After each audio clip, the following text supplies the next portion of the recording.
ఆశ్రయించాను అనుకోమని సాయి చెడిపోయి సాయి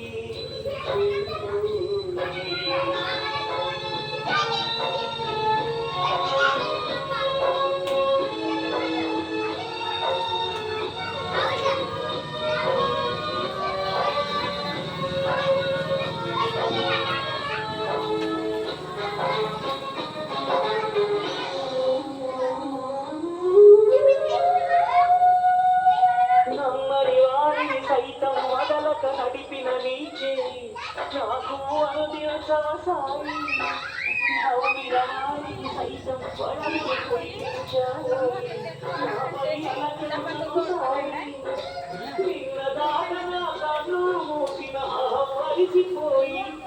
కన్నీట కరిగిపోయి నీతో కాక ఇంకెవరిని వేడను అంటున్నది సాయి తలుచు జలపు చాలని క్షణంలో చదువుతానని జయిస్తే మాయ ప్రశ్నని జవాబు